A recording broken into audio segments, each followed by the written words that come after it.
The problem child comes face to face with the Iron Mike. Who would have thought that one of the most feared fighters in history would defend his legacy in front of a kid who got famous by making videos like this? Hey Logan!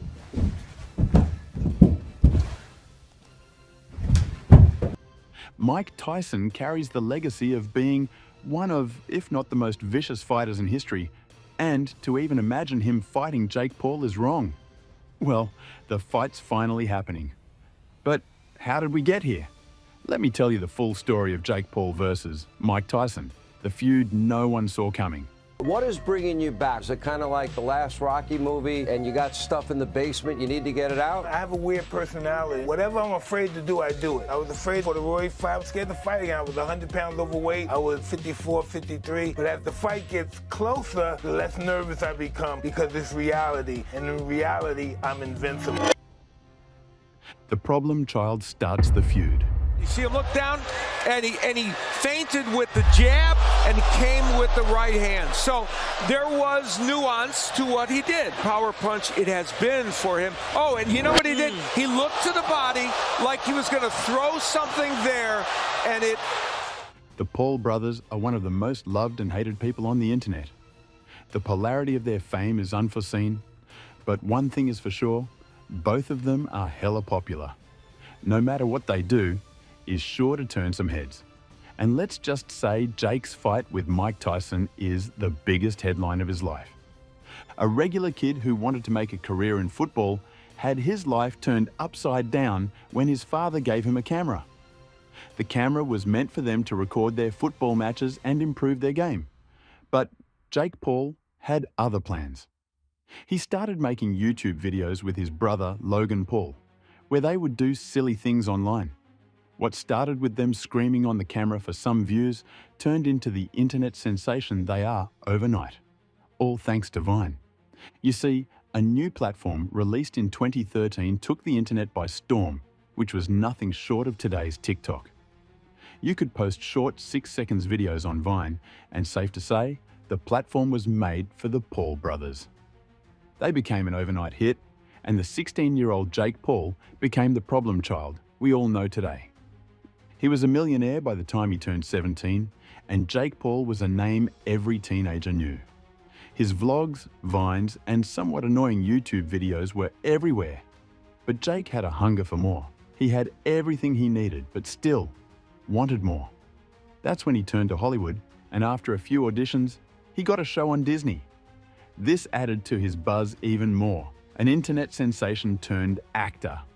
There was nothing he couldn't do. This hunger is what brings us to today. He had always wanted to do more, and when the opportunity arrived, Jake took it gracefully. Jake Paul, along with his brother Logan Paul, were challenged for a fight by a similar brother duo from the United Kingdom. You're just a pussy. You're such a pussy. Pussy. Pussy. Pussy. Pussy. This started a chain reaction that changed Jake Paul's career trajectory. Once an annoying, spoiled guy was turning into a fighter. His fight with Deji may not have been the cleanest or the most technical victory, but a win is a win. He left with a bloody nose and the high of being a winner. Needless to say, Jake Paul tasted blood, and he only wanted more, thus beginning the boxing chapter for the problem child.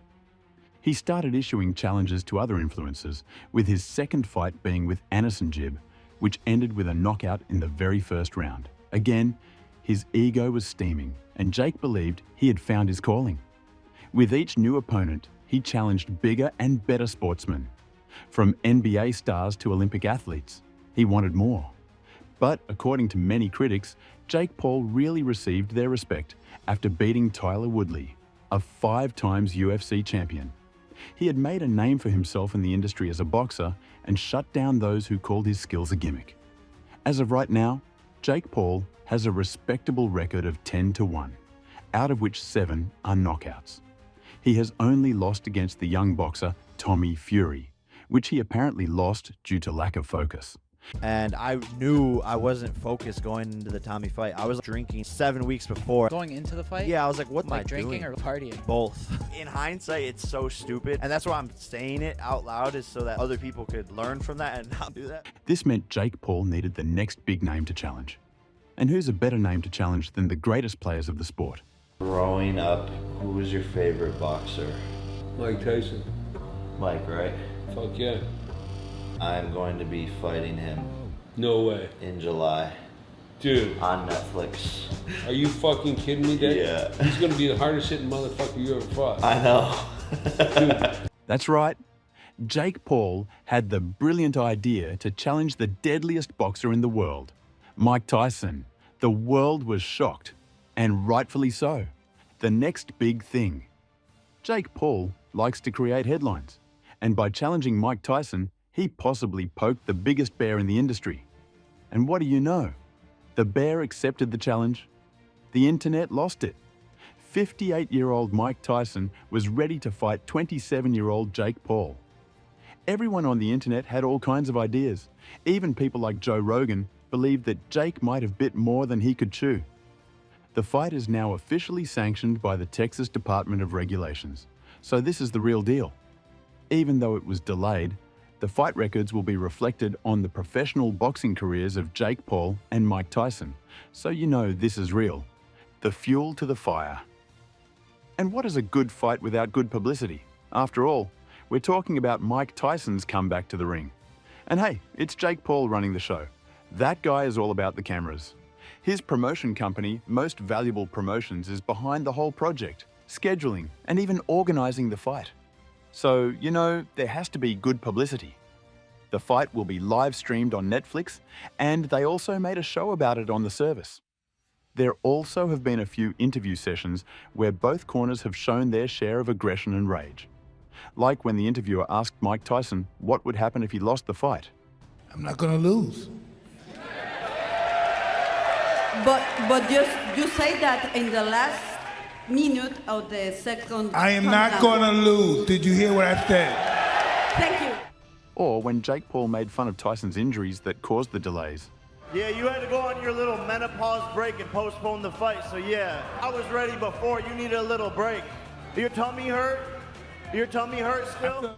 This should not come as a surprise that Jake Paul is often considered an arrogant person, and while poking each other during interviews might be a good promotional package, it should also be noted that Jake Paul crossed the line a few times. The biggest controversy is the fact that Jake Paul made fun of Mike Tyson's dead daughter, who died in a tragic accident when she was just 4 years old in 2009. Allegedly, Jake Paul said that he would bury Mike Tyson along with his dead daughter, which is definitely a low blow. Now, this has been a sensitive topic for Mike Tyson for a long time, and hearing Jake Paul joke about his daughter might just be too much. I don't know. No. It's something happened that day. I don't know what happened that day. But whatever happened that day, was there a new Mike Tyson that came the next day?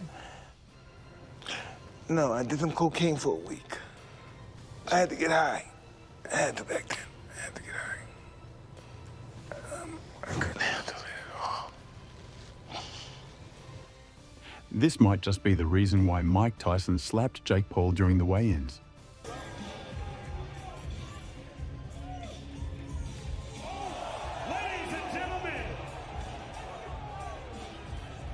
The internet thinks that Jake Paul is a jerk, but in a way, he is also a mastermind because, in a way, he has nothing to lose.